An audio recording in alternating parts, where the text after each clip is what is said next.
afternoon, ladies and gentlemen. Welcome to the Faces of Carlsbad on wonderful Channel 23. This is a program where you're going to meet nice people that you have never met before, or people that you would like to come in and shake their hand right away, or maybe you even know them. And if you do, you're going to say, I know that man, and your family's going to be thrilled. At least Dad knows somebody on Channel 23. And today we're very pleased to have a very close friend of mine, Mr. Norbert Rempe. Norbert, it's great to have you here. Hey Bob, it's an honor to be invited by the Larry King of Carlsbad. I like that. You made my day, I'm telling you right now. Well, anyway, this is a program, Norbert, where we find out a little bit about your grandparents, where Sure. they came from, and where your parents came from, and where you were born and raised, and then we get into what you since you've come to our United States, and we'll get to that later on, what you're doing now, and Sure. Your hobbies, and what you like to do to relax. Sure. Is that okay? Sure. Okay, Indeed. let's get started with the history of Norbert Rempe. Well, as you can probably tell from my accent, I wasn't born in these parts. I'm a first-generation immigrant. I came from Germany. As a matter of fact, a few days ago, I celebrated the 38th anniversary of my naturalization as a U.S. citizen. Oh, congratulations. Thank you. But since you asked about my grandparents on my grandfather on my father's side was a teacher, actually a special education teacher, we would call it today. He was born in 1873. Wow. And my grandfather on my mother's side, he was an employee of the German Railroad. And both of them had interesting lives, to say the least, because both of them lived through 2 world wars. Oh my goodness. And the history of my family is probably a little bit better known to me than to most other people that their family is known to them, because during the Nazi regime in Germany, Germans had to prove that they did not have any Jews in their family back through, I believe, 2 or 3 generations. And in both of the families of my mother and my father, both of my parents were tasked with basically doing that, getting the necessary information together when they were teenagers. And they got interested in the subject, and so I have a good idea about my family dating back to, well, actually about the time of the American Revolution, and some of it actually further back. That is fantastic. Yeah. My gosh. I can't go back many years at all. Well, most of the ancestry research that you would do in Germany today, if you are not nobility, blue blood, ends roughly about 1648, because the 30-year war lasted from 1618 to 48, and during that war a lot of churches were burned down, vandalized, destroyed otherwise. And the churches were the record keepers for births, marriages, and death certificates. And if the churches were burned down, then the records don't exist anymore. So many people can trace their family back to about 1648 or a little bit afterwards, but it's very difficult for many people to go back further than that. Well, my grandparents, I think I told you before, on my dad's side, came in from Germany back in the late 1880s, 1878.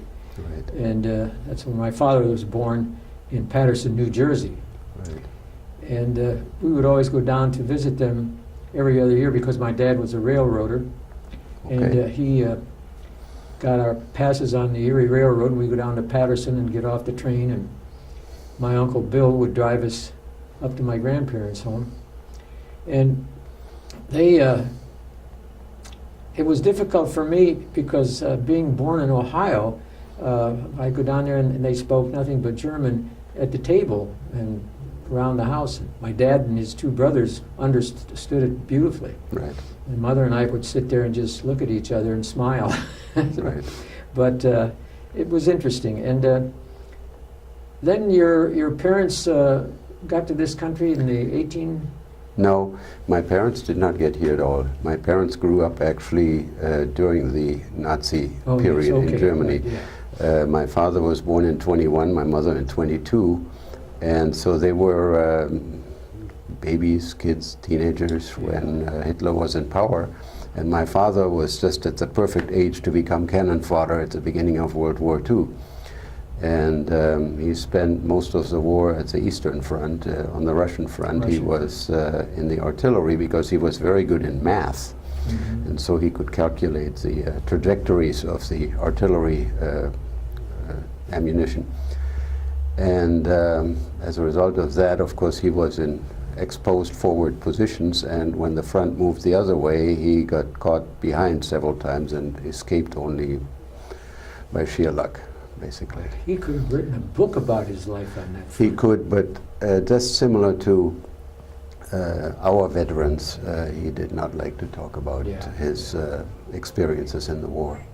But my parents were both from the industrial district in Germany, the city of Essen, and due to the vagaries of World War II, they did not meet there, but they met in the southern part of Germany, where my mother had been evacuated. She was a teacher, and my father was a teacher too. She had been evacuated with her entire class of students to the southern part of Germany to escape from the bombing raids of the Allied bombers. And so they met in southern Germany when she was there, and my father was on a leave from the army. Well, the war was a tragedy for all the countries, you know, England, Germany, France, Belgium, and then when we got into it, and so many families. I remember going home one day in 1943. I was walking from the railroad station to my house, and one of the families that I knew had a little medal in the window which showed that her son had been killed in the war, and I felt so Gold sorry Star for mother, yeah. So sorry for the families in all of those countries, what they went through. Yeah. The bombing raids you mentioned, and the British suffered that, the Germans suffered that, the Italians. Of course, France basically survived because they fell in as a losing side so quickly. Right. But the families went through a terrible time. There's no doubt, all of them. Well, I was born in the post-war years, so I don't have any direct personal experience of the war.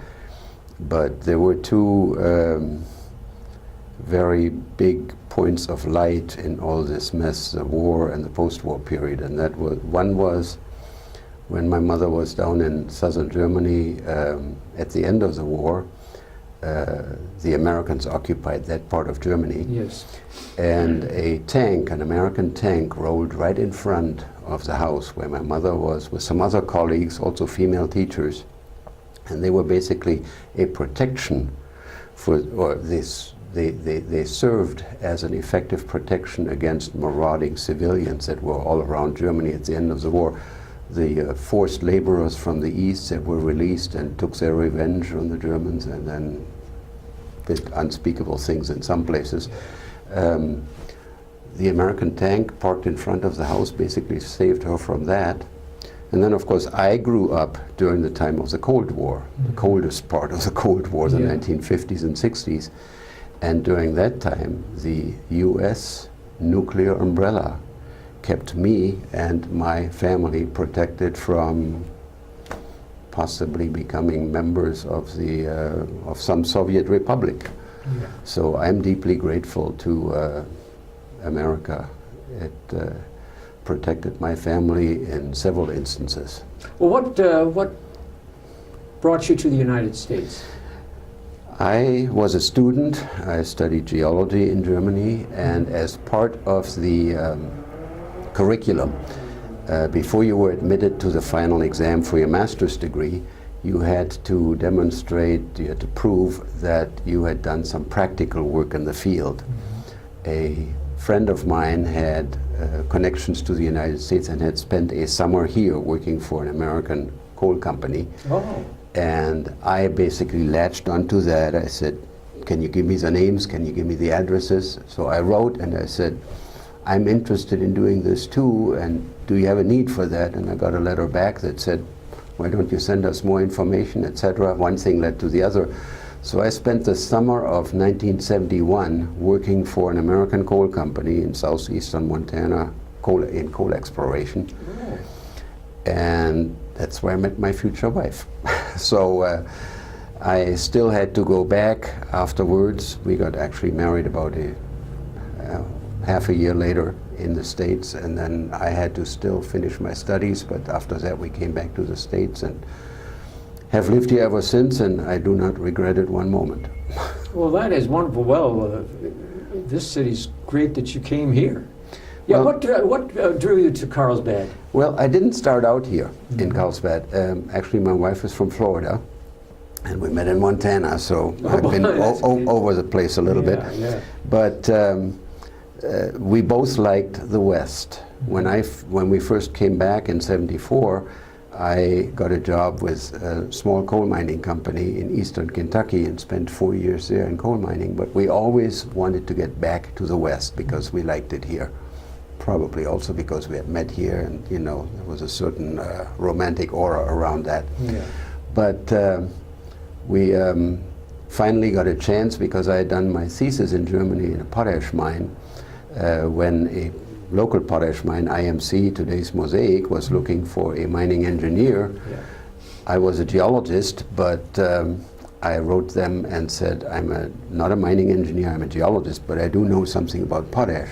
So I got an invitation to come for an interview, and so in 1979 we came to Carlsbad. And I remember the date pretty well because when we drove out here, we heard on the car radio the news of the hostages being taken in Tehran. So I remember it was in early November of 1979. And we have been here ever since. And I'm very lucky as a geologist because our neighborhood here is a geological paradise. It is, isn't it? With you know, 2 national parks, and of course living in the desert, you can actually see the geology. You don't have vegetation covering everything all the time. So I worked for IMC for a few years, and I went into oil and gas, and then I spent the last 23 years of my career at WIP. Oh, that's right. Yeah. Yeah, somebody had mentioned that you Right. had worked at WIP. Yes. My gosh, that had to be an experience. It- Were you there when they had to shut it down? No, I retired actually in 2011. But I do remember when we first opened the place in 1999, and I do remember another event that took place 10 years before that, and that was the fall of the Iron Curtain, and especially the Berlin Wall. My wife and I had lived in Berlin for a couple of years, so that sort of was a very personal experience when that wall finally came down. But I have said frequently since then, there were 2 events in my life that made me believe that anything is possible, and that one is the Iron Curtain of the Berlin Wall came down, and then that WIP actually opened and started receiving waste. There were, I would say probably the majority of people thought that neither of those things would ever take place during our lifetime. Yeah. But they did.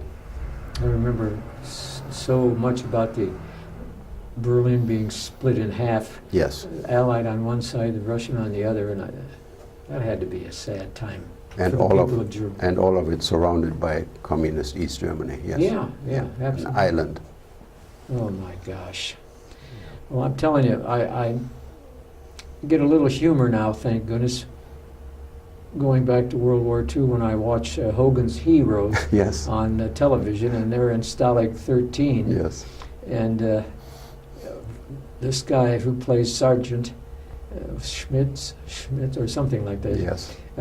He just makes me smile every time I see him. And it's interesting. And my cousin on my mother's side, my second cousin, he was in Rommel's Africa Corps and was Yes. captured by the Americans and was a prisoner of war in Dallas, Texas.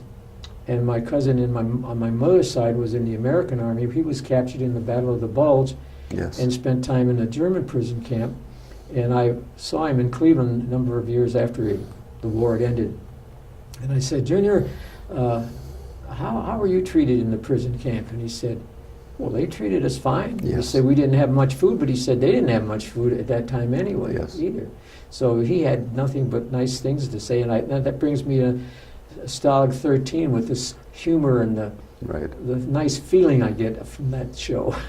Yeah. But anyway, so your wife now, your wife kept pretty busy too out here? Yes, indeed. My wife and I both got engaged in about 1985 in the pro-life cause, and we helped establish a pregnancy counseling center here in New Beginnings, and my wife actually pretty much ran that as a director for almost 30 years, and we now have a new director, fortunately.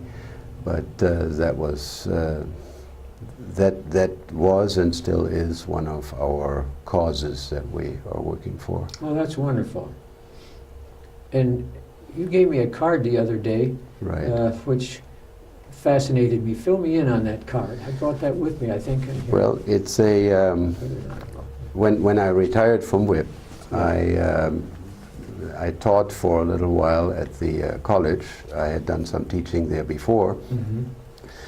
But then, after a little while, I heard that there was a need for drivers to drive veterans to their medical appointments. As a matter of fact, Beverly Allen Ananis with Senator Udall's office, she was actually telling me about that. Oh. And I said, well, what is needed in order to help? And she told me, and she put me in touch with some people.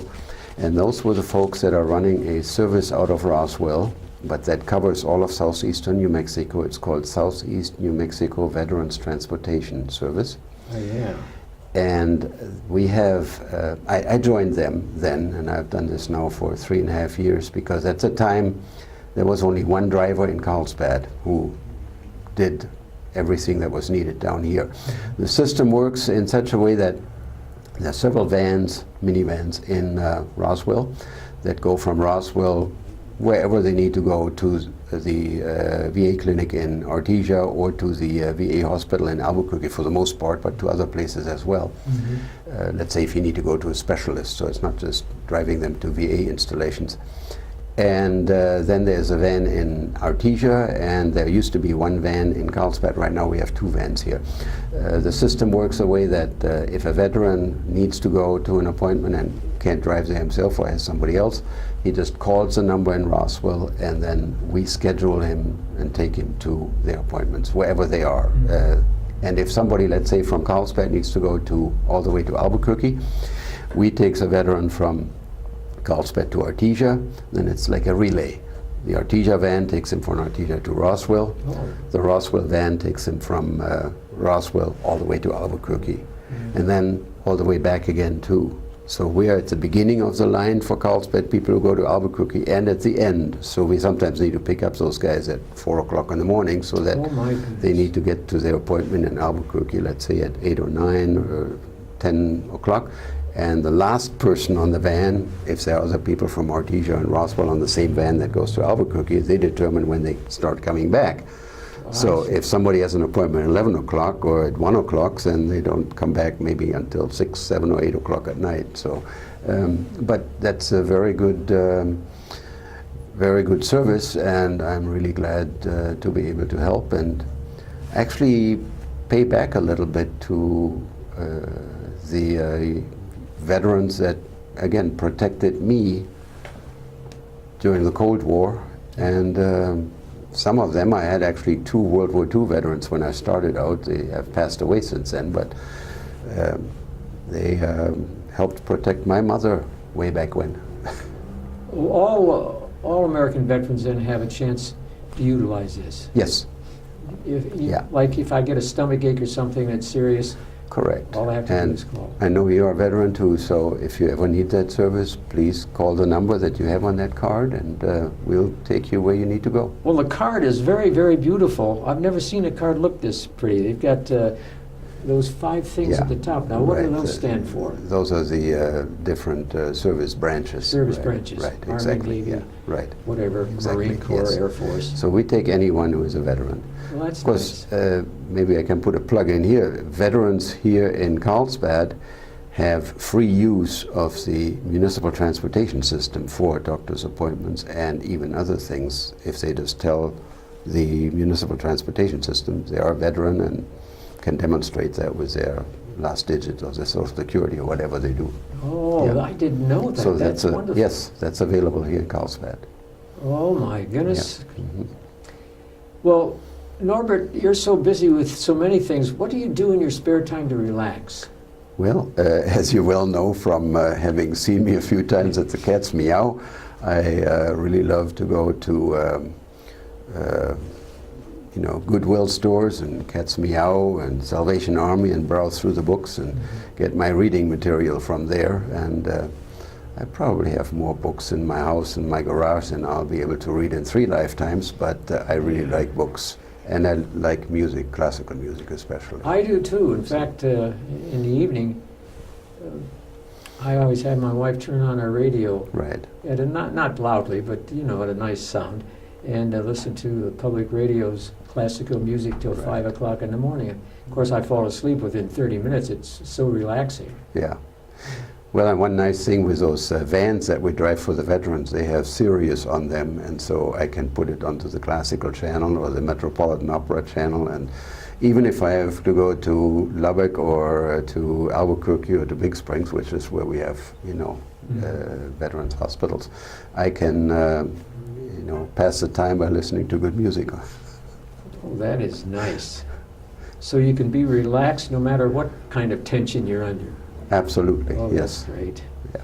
What kind of books do you enjoy reading the most? Well, as I get older, I like to read mostly nonfiction, whether they are books on philosophy or economics, but also I like to read some fiction. I definitely like anything that Tom Clancy wrote. He's a good writer. Sort of almost like a hobby of mine is economics. So anything that has to do with free market economics.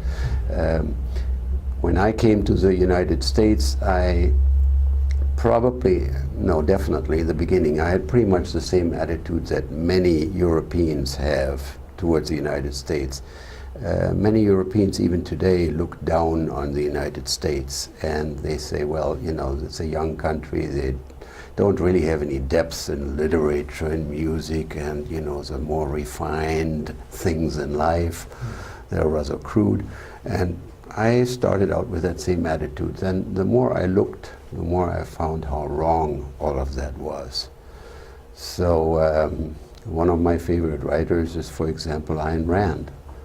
Yes. Who wrote The Fountainhead and Atlas Shrugged. And so I got introduced early in my years here in the United States to the ideas of freedom, the free market, limited government,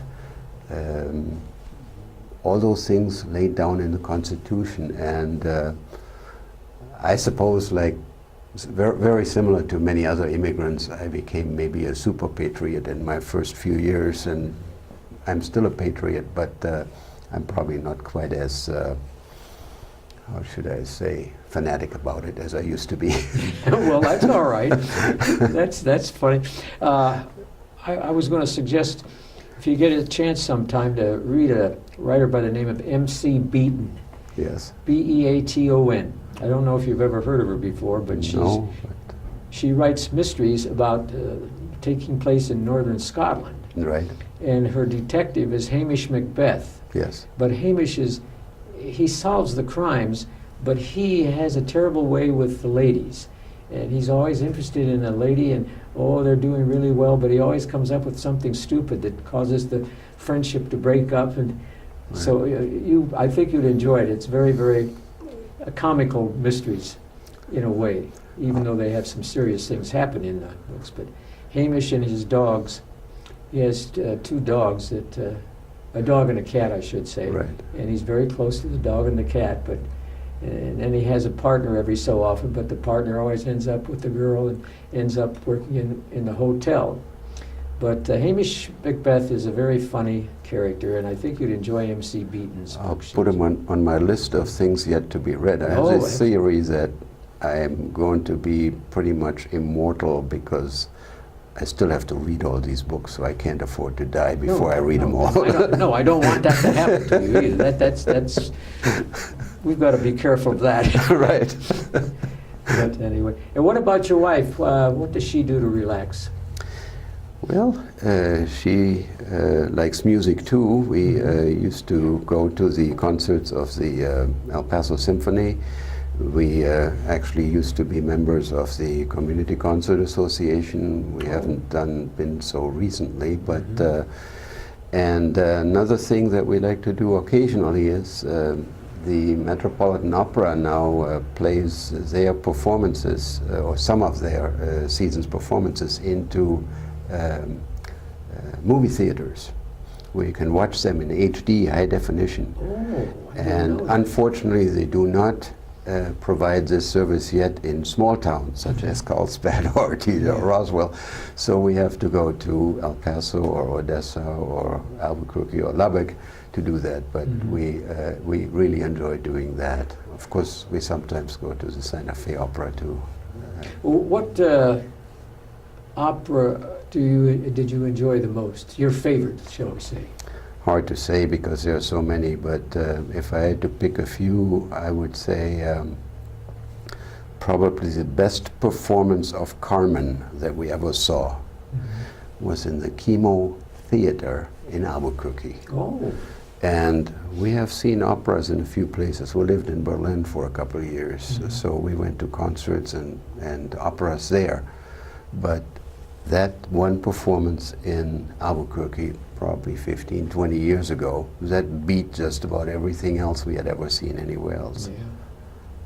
Oh, that's wonderful.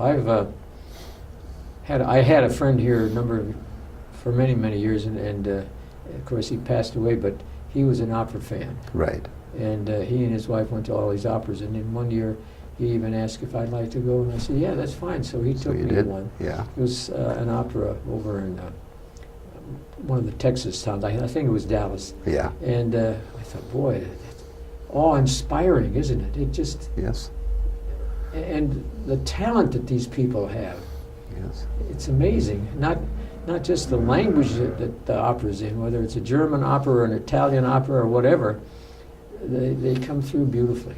Yes, indeed. And you don't have to speak the language to know what they're talking about. Especially not today when they have the subtitles right there, either on the screen or somewhere on your seat. Yeah. So yeah. that helps a lot, yes. Well, in the moment or two that we have left, what do you plan to do in the future? Well, Because you're so busy now, but what are you going to do to unwind a little bit? I haven't really thought about unwinding. I mean, sure, I'm not working, 9 to 5 or sometimes 8 to 7 or Yeah. what have you. But I'd just like to continue what I'm doing, especially the helping with the veterans transportation. But also I have stayed since my retirement engaged in all matters that concern WIP. I am, going to the town hall meetings, trying to put my 5 cents in wherever Yeah. I can, and also help a little bit with any thoughts and plans on the South Way Brinewell issue. Since geology is my background, I do have I believe I have something to contribute to those things. And on the whole, since I retired, I have more time to get engaged more in civic affairs. Yeah, So I've gone to some city council meetings, county commission meetings, those kind of things, and just try to provide input wherever I think it might be useful. That's amazing. And I'll tell you, you find so many things that you didn't even know about when you come across some of these ideas. Indeed, yes. Well, in the last 30 seconds, how safe is it in the WIP project right now? Do you think they'll Oh, the safety has never been a question. As a matter of fact, there's probably too much money being spent on, well, fake safety. Yeah. Well, Norbert, I want to thank you for being our guest. This has been a real pleasure. You're quite welcome, pleasure. Bob. Thank you for inviting me. Well, thank you. And before you leave today, I want you to, if you put your telephone number on the card you gave me, maybe it's on there, but I don't know. Yes, the number is on there. May I have the card? And Yeah, I can read sure. it because I don't remember it, Yeah, unfortunately. sure. But if you are a veteran and needs a service, just call the Roswell office. The number is 575. It's 622-0729. And they will schedule you and we will help you. Oh, that's great. Boy, you made me feel better. I'll have to pass that on to my boss. Please, and if you ever have a Mr. chance to Ludwig. use it, please let us know. Okay, thanks again. Thank you, Bob. Ladies and gentlemen, we want to thank you for watching us today. And when you see Mr. Norbert Rempe, you go on up and shake his hand and tell him how thoughtful he was on this show. And on behalf of all of us, goodbye and good luck.